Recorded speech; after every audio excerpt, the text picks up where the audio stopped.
Bonjour bien-aimés.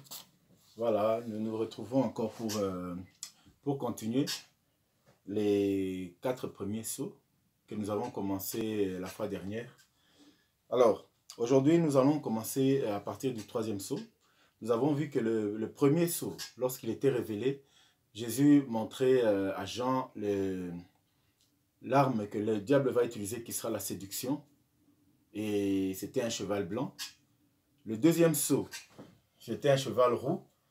La révélation, c'était les guerres, les conflits, qui est la 2e arme que le diable va utiliser pour égarer le peuple de Dieu ainsi que toutes les nations.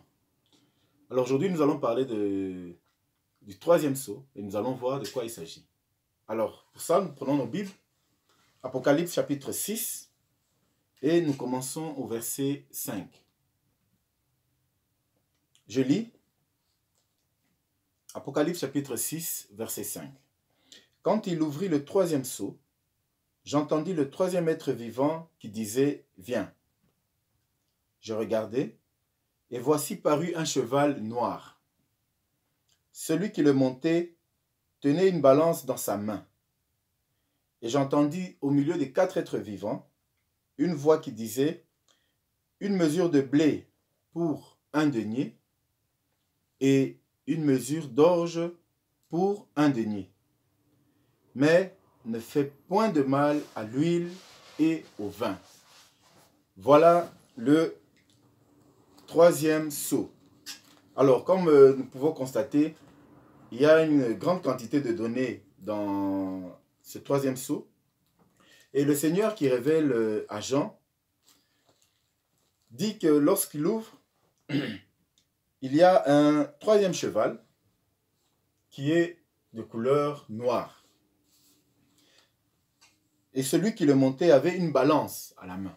Alors, nous voyons tous la balance, nous connaissons, lorsque nous allons dans les palais de justice, nous voyons toujours ce symbole, qui est une balance, qui montre l'égalité. Donc, ce sont des poids, le poids est équitable. Et en première vue, lorsque nous voyons cet homme, nous disons qu'il vient pour amener la justice. De première vue, puisqu'il a une balance. Mais c'est justement le contraire.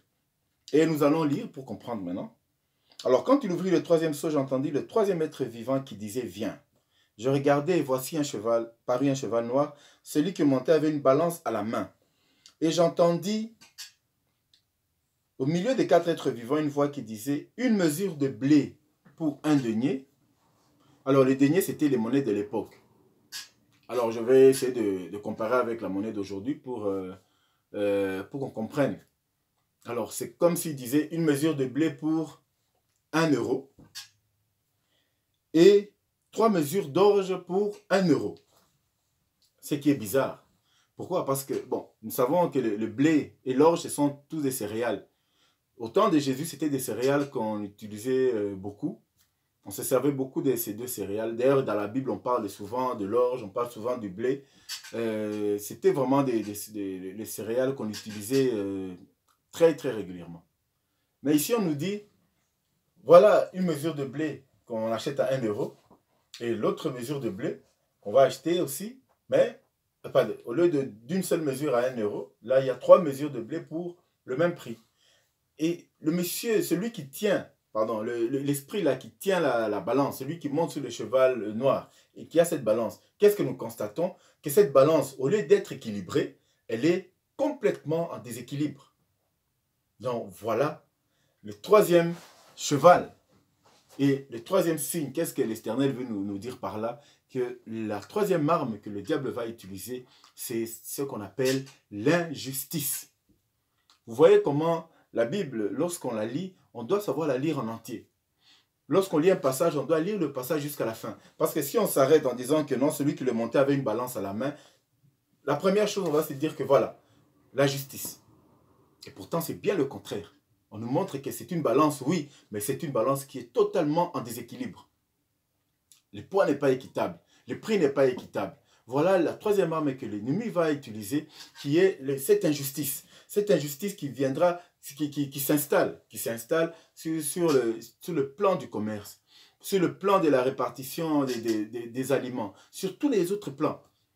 Mais ici, parce qu'ici on nous dit qu'il y a l'aliment et le prix, donc vous voyez que donc, tout va de pair. C'est comme ça qu'aujourd'hui le marché, partout dans le monde, est basé sur des principes, au lieu que ce soit équitable, c'est vraiment en déséquilibre. C'est comme ça que vous verrez, il y a des pays, il y a des lieux, il y a des contrées où les gens manquent à manger, et de l'autre côté, il y a une abondance. On ne sait même pas quoi en faire. Pourquoi? Parce que le monde est dans les déséquilibres. L'arme du diable, qui est l'injustice, est en train de marcher et de faire en sorte que certains peuples se sentent rejetés, se sentent lésés, se sentent abandonnés, et d'autres se retrouvent dans une abondance dont ils ne savent même pas quoi faire de ces choses. Regardez aujourd'hui quand vous allez dans des supermarchés, souvent les vendredis soirs, vous voyez la quantité de nourriture, la quantité de nourriture qui est jetée dans les poubelles, c'est impressionnant. Alors que dans ces mêmes pays, nous avons des sans-abri, des gens qui dorment dans la rue, des gens qui n'ont pas de quoi manger, des gens qui n'ont pas assez pour survivre, mais la nourriture est jetée de l'autre côté, et c'est alors que cette nourriture pouvait aider ceux qui n'ont pas. Mais pourquoi le monde fonctionne ainsi? Pourquoi les gens se demandent toujours, mais comment ça se fait que de l'autre côté, on jette à manger alors qu'il y a d'autres qui ont besoin de lait, même des enfants qui manquent même de quoi se nourrir, ils manquent du lait, ils manquent même à boire, même de l'eau.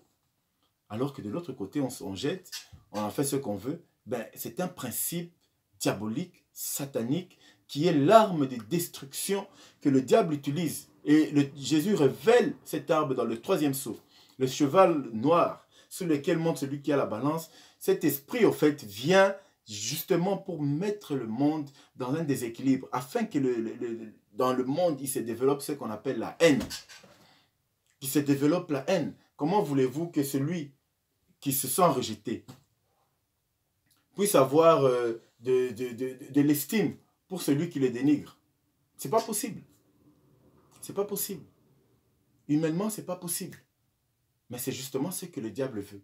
C'est comme ça que vous verrez, quand on nous parle des pays pauvres, des pays en voie de développement, tout ce qu'on raconte, en réalité, le monde entier peut faire en sorte que toute l'humanité, 7 milliards de personnes, vivent dans de bonnes conditions.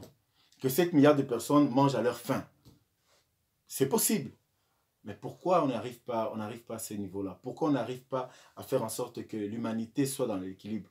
Parce que le diable est en train d'utiliser cette arme qui est l'injustice afin que certains soient maintenus dans la pauvreté, d'autres se sentent extrêmement riches.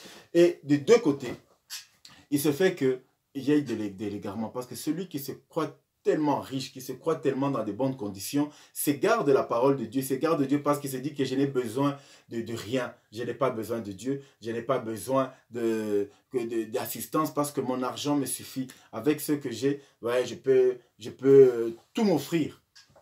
Ce qui est un vrai mensonge. Et c'est ça l'arme de l'ennemi, le déséquilibre.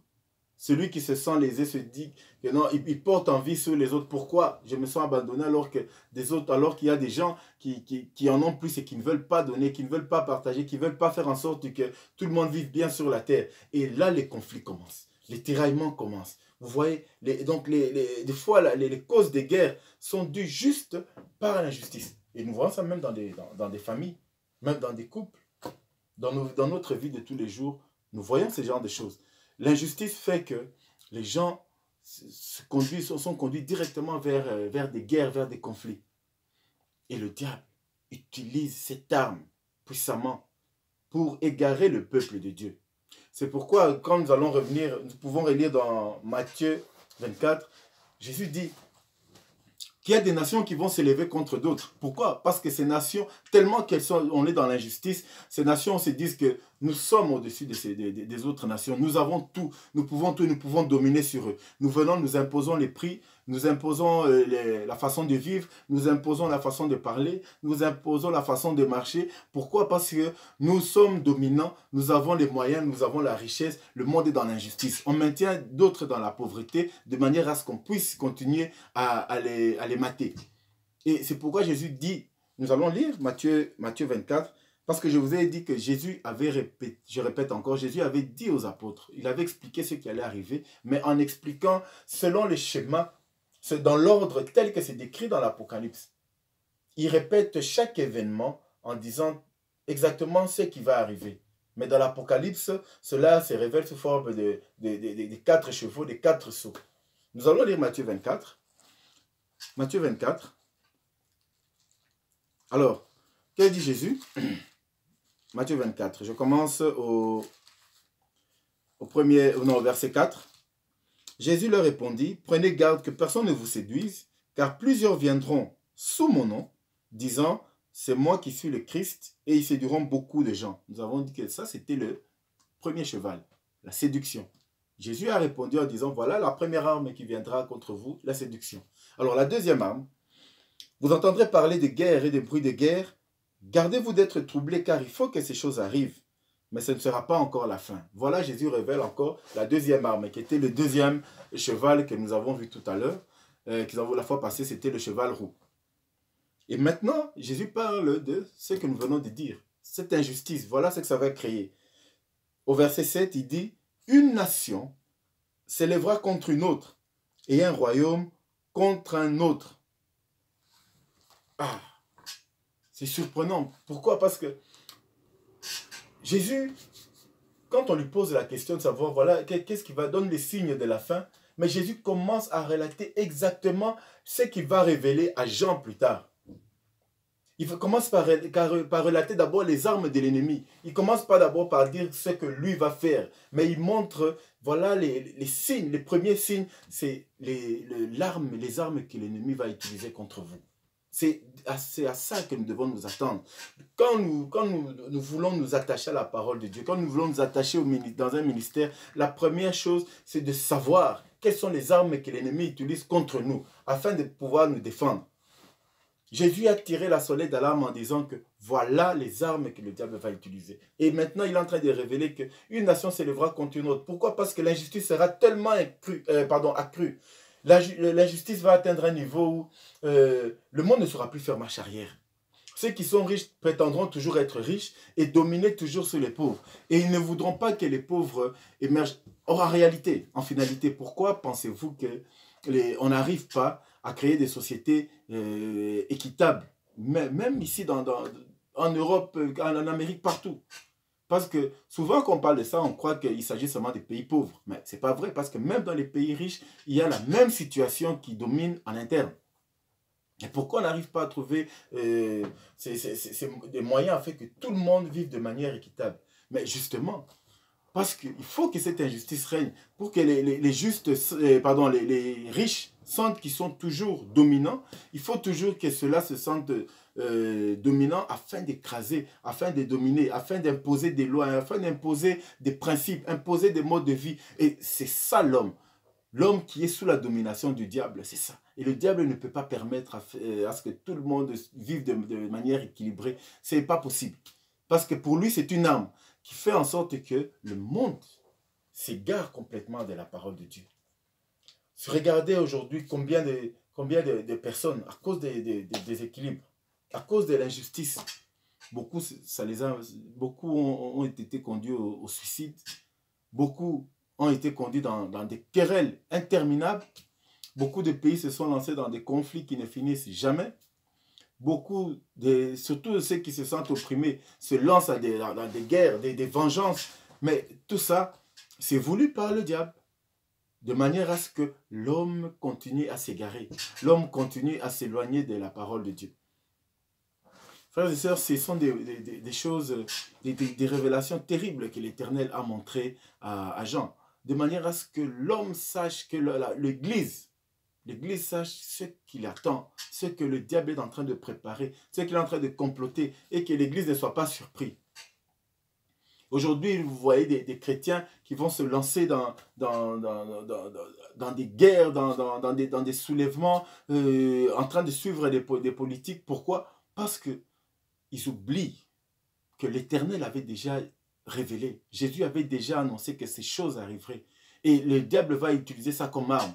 Et il n'y a que lui qui est capable Lui, notre Seigneur Jésus-Christ. Il n'y a que lui qui est capable de mettre fin au règne du diable. Sur tous les plans qu'il est en train de donner. Ce n'est pas à l'homme de le faire, c'est à Jésus lui-même de le faire. Parce que si l'homme se lance dans ce genre de choses, il finira jamais avec la victoire. Depuis que l'homme a essayé à trouver la paix, regardez combien de fois les hommes ont cherché à trouver la paix.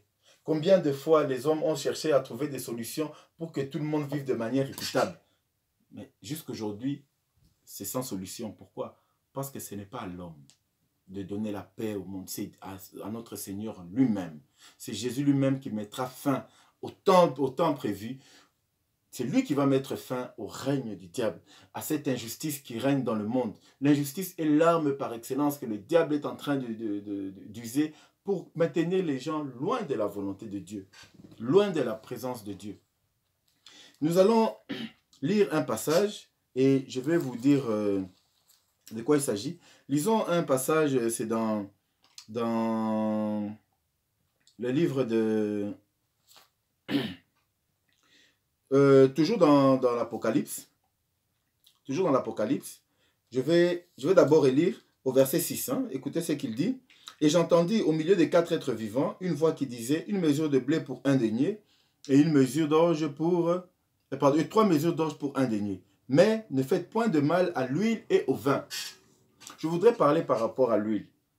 J'allais lire, mais je crois que ça risque d'être trop long, mais je vais expliquer. Parlons du vin et de l'huile.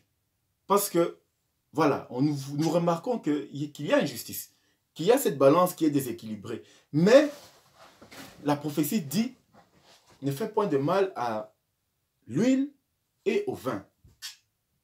Pourquoi l'huile? Pourquoi le vin?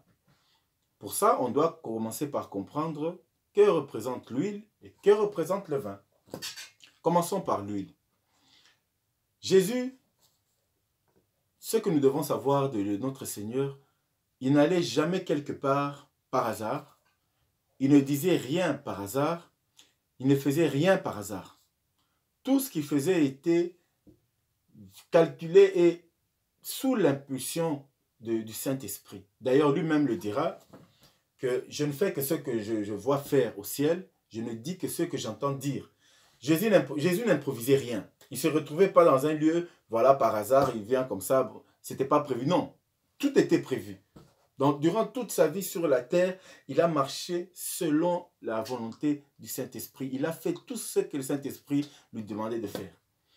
Alors, si on veut parler de l'huile, nous comprenons, regardons dans la Bible, très souvent, Jésus allait se recueillir au lieu qu'on appelle le jardin des oliviers. Mais pourquoi les oliviers? Parce que les oliviers, c'est de l'olive qu'on produit de l'huile. Et cette huile servait, quand on regarde dans le temple, c'était ce qu'on appelle l'huile d'onction, qui servait à oindre. On appliquait cette huile dans tous les services, dans le temple, dans les tabernacles, tout ça. L'huile, c'était l'huile d'onction. Ça s'appelle l'huile d'onction. D'ailleurs, il y a un verset dans la Bible qui dit que l'huile va couler de la tête d'Aaron, de sa barbe, et ça va se répandre sur tout le corps. Donc l'onction, Dieu quand il fait descendre son onction, c'est représenté sur l'image de l'huile. Alors, on ne touche pas à l'huile. L'huile qui représente déjà l'onction. Les enfants de Dieu, ceux qui sont attachés à la parole de Dieu, reçoivent l'onction de la part du Seigneur. Ils sont oints par l'Éternel lui-même. Alors, voilà que veut dire l'huile. L'huile représente l'onction. Mais nous allons revenir tout de suite. Parlons maintenant du vin. Jésus, nous connaissons tous, et ça tout le monde connaît, même ceux qui ne connaissent pas la parole de Dieu, ceux qui ne lisent pas la Bible, vous diront toujours que le premier miracle de Jésus, c'est quoi? Il a changé l'eau en vin. C'est quand même, ça fait rire des fois parce que vous parlez avec quelqu'un, bon, des fois il te dit qu'il est athée, il ne croit pas au Seigneur, il ne croit pas en Dieu. Mais il connaît quand même ces versets que Jésus avait changé l'eau en vin. Soit. Alors, lorsqu'on parle des noces de Cana, Jésus qui s'est retrouvé là-bas, et l'eau est changée en vin. Mais il y a quelque chose que nous devons comprendre. Pourquoi le vin?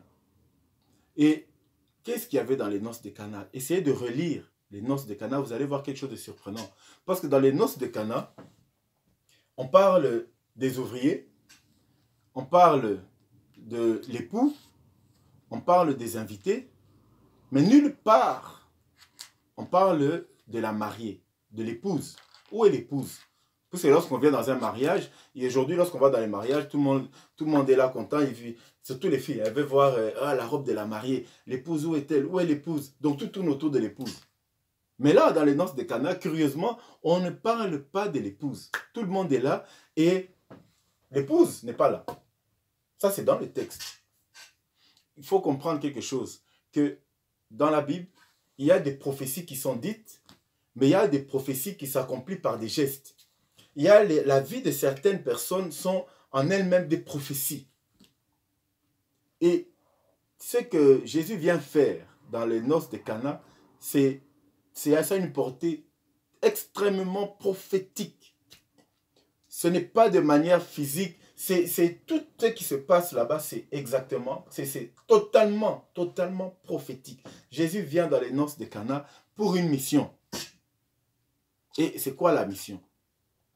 Comme je vous ai dit, dans les noces de Cana, vous allez relire, on ne va pas tout relire maintenant parce que c'est assez long. Jésus, en fait, dans les noces de Cana, on ne parle pas de la mariée. Mais on vient dire à Jésus qu'il n'y a plus de vin, on a besoin de vin. Qu'est-ce qui se passe? Jésus leur dit, remplissez les vases. Mettez les vases, remplissez, mettez de l'eau jusqu'au bout. Et quand ils ont fait ça, l'eau est devenue du vin. Et vous verrez nulle part où Jésus a dit, oh, transforme-toi en vin. Jésus n'a pas dit ça, il n'a même pas prié pour dire que voilà, ou demander à l'eau, voilà, l'eau, maintenant je te demande de changer, de devenir du vin. Non, il a dit seulement remplissez les vases. Quand il a rempli les vases, l'eau s'est transformée en vin toute seule. Mais c'est quoi? C'est pourquoi je vous ai dit que ça a une portée purement prophétique. Le vin représente quoi? Le vin représente la connexion avec Dieu. Il y a un texte dans Ésaïe, si je ne me trompe pas, c'est dans Ésaïe, où on dit que les pères ont mangé les raisins verts et les dents des enfants ont été agacées. Qu'est-ce que ça voulait dire? Parce que le raisin vert, parce qu'à partir du raisin qu'on obtient le vin. Mais le raisin vert, ça veut dire le raisin non mûr, fait que les dents sont agacées. Pourquoi? Que voulait dire cette prophétie? Ça veut dire que dans le temps de la loi, les gens ont eu la parole de Dieu. Oui, c'est vrai, ils ont la parole de Dieu. Mais lorsque la parole de Dieu n'est pas accompagnée de cette connexion avec Dieu, lorsque ce n'est que des livres, vous voyez la Bible que nous avons, lorsqu'on lit la Bible sans la présence de Dieu, ça ne reste qu'un livre. Ça reste une parole. On lit la parole, on lit, on comprend, on lit, mais ça reste juste des écrits. Mais lorsqu'elle est accompagnée de la connexion avec Dieu, lorsque celui qui lit la Bible est connecté à Dieu, cette Bible devient une puissance. C'est pourquoi, si vous savez bien, même ceux qui sont dans les sciences occultes utilisent la Bible des fois. Mais quand on utilise la parole de Dieu, lorsqu'on lit la Bible sans connexion avec Dieu, ça ne reste qu'un livre. Et dans Ésaïe, il disait que dans l'ancienne alliance, ils se sont basés sur la loi de Dieu, mais la présence de Dieu n'était pas encore là. Le Saint-Esprit n'était pas encore là. Le Saint-Esprit n'était pas encore descendu. Le Saint-Esprit qui a relié l'homme avec Dieu, qui a remis la connexion. Et c'est Jésus qui était venu pour remettre cette connexion de l'homme et Dieu. C'est pourquoi il avait dit aux disciples, restez à Jérusalem jusqu'à ce que ce que le Père avait promis s'accomplisse. Ça veut dire le Saint-Esprit, que cette connexion soit établie. C'était une prophétie pour dire que dans les temps qui viendront, le Seigneur viendra rétablir la connexion avec Dieu. Rétablir la connexion.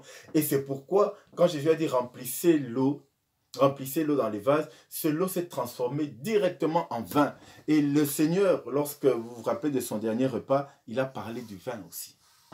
Le vin qui vient représenter la connexion. Le vin était vert, le raisin était vert. Mais maintenant, aujourd'hui, au moment où nous parlons, le raisin est mûr. Ça veut dire, ça vient du vin, le vin est là parce que ça vient des raisins qui sont mûrs. Ce n'est plus des raisins verts, comme avait dit Ésaïe. Les raisins maintenant sont mûrs. Les raisins sont rouges. De ce raisin, on peut obtenir finalement du vin. Le vin qui représente la connexion. L'homme aujourd'hui est connecté avec Dieu. Alors, dans le troisième sceau, Lorsque le cheval noir apparaît, on voit cet homme qui vient mener l'injustice. Tu vois, c'est ce cavalier qui vient avec l'injustice sur la terre. Mon Dieu ne fait pas de mal. Nous allons relire. Donne une mesure de blé pour un denier et 3 mesures d'orge pour un denier, mais ne fait point de mal à l'huile et au vin. C'est-à-dire, ceux qui sont connectés à Dieu, ceux qui ont été oints par Dieu. Cet esprit d'injustice n'aura aucun effet sur eux. Cet esprit d'injustice ne dominera jamais sur eux. C'est pourquoi vous verrez que ceux qui sont attachés à Dieu, ceux qui ont la parole de Dieu, même s'ils sont dans le commerce, même s'ils essayent de répartir des aliments, de la distribution des aliments, de leur façon de vivre, de leur façon de distribuer, ils ne connaissent pas l'injustice, ils ne vivent pas dans l'injustice. Pourquoi? Parce que cette puissance diabolique n'arrive pas à atteindre ceux qui ont la connexion avec Dieu, donc le vin, et ceux qui sont loin de Dieu, c'est-à-dire l'huile. C'est pourquoi la Bible nous dit, ne fais pas de mal à l'huile et au vin. Parce que ceux qui sont dans la présence de Dieu n'arrivent pas à vivre dans l'injustice. Parce que Dieu lui-même est juste. Dieu lui-même, c'est Dieu qui fait justice. Et celui qui vit dans la justice pratique la justice. C'est pourquoi, si vous allez dans une église, si vous allez devant un homme, un serviteur de Dieu, celui qui s'appelle serviteur de Dieu, et que vous remarquez que celui-là pratique l'injustice, vous comprenez qu'il n'a ni huile, ni vin. Ça veut dire qu'il n'est pas connecté avec Dieu. Et il n'a pas l'onction de Dieu. Parce que celui qui a l'onction de Dieu ne commet pas ces choses. L'injustice n'est pas une arme qui peut toucher celui qui est attaché à la parole de Dieu. Celui qui vit dans la présence de Dieu. Parce que Dieu est le juste juge. Voilà que nous révèle le Seigneur. Jésus nous révèle la troisième arme de l'ennemi qui est l'injustice. Mais cette injustice qui n'arrive pas à atteindre ceux qui sont attachés à la parole de Dieu. Un homme de Dieu, même quand il fait du commerce, vous sentez que oui, bon, il y a toujours, on fait le commerce pour essayer de se nourrir, gagner un peu. Mais vous verrez que ce n'est pas comme celui qui n'a pas la connaissance de Dieu. Parce que lui ne se base pas sur l'injustice. Il veut pratiquer la justice tout en faisant son travail. Mais celui qui marche selon la volonté de son cœur, selon le chemin que le diable a tracé devant lui, celui-là va pratiquer l'injustice et il va demeurer. Cette injustice qui engendre des guerres, qui engendre des conflits, qui engendre des famines de gauche à droite. Si aujourd'hui il y a des pays où les gens vivent dans la misère, c'est parce qu'il y a l'injustice dans le monde. Ce n'est pas parce qu'il n'y a pas de nourriture. Ce n'est pas vrai. Ce n'est pas parce qu'il n'y a pas de minerais. Il y a assez de terre dans cette planète pour produire assez de nourriture pour tout le monde. Mais pourquoi certains sont dans la misère et d'autres sont dans l'abondance? C'est parce qu'il y a l'injustice qui est une arme diabolique, une arme satanique. Voilà ce que Jésus révèle. Avec cette arme, il y aura toujours des gens qui seront élevés et d'autres qui seront rabaissés. Il y aura toujours des guerres entre les deux. Il y aura toujours des conflits entre ces gens. Pourquoi? Parce que l'injustice amène le monde loin de la face de Dieu. Amène les gens vers l'égarement. Amène les gens dans la colère, dans la haine, qui conduit directement vers l'égarement. Dans nos familles, dans nos couples, dans nos relations, l'injustice fait que l'unité soit complètement rompue. Que le pardon n'existe plus, que la haine domine dans nos cœurs. Pourquoi? Parce que le diable a pour but de nous conduire, comme je n'arrête pas de le dire, de nous conduire loin de la présence de Dieu, de nous amener dans l'égarement total. Et il utilise l'injustice comme arme. Mais ceux qui auront la présence de Dieu en eux, qui seront loin de l'esprit et qui seront connectés avec Dieu, vont échapper à l'injustice. C'est pourquoi nous devons rester connectés à Dieu. Nous devons rester fusionnés à Dieu. Il a dit, demeurez en moi et je demeurerai en vous. Donc nous demeurons en Dieu et lui demeure en nous. Nous habitons totalement en lui. Et là, si nous sommes loin de l'esprit, l'injustice n'aura pas d'effet sur nous. L'injustice n'aura pas d'effet sur notre vie spirituelle, sur notre avenir, sur l'avenir de nos enfants. Pourquoi? Parce que nous sommes cachés dans la présence de Dieu.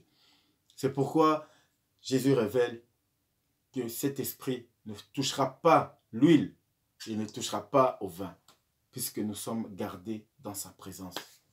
Voilà, frères et sœurs, ce qu'on peut dire sur le troisième cheval, dans le troisième sceau, qui est ce cheval noir, et dont la puissance de destruction est l'injustice. Que Dieu nous donne la force de pouvoir nous garder dans sa présence afin d'échapper et d'éloigner l'injustice loin de nos vies, loin de notre vie spirituelle, loin de nos familles et loin de tout ce qui nous rattache à notre Dieu. Que Dieu vous bénisse. Nous allons continuer tout de suite avec le quatrième sceau. Merci.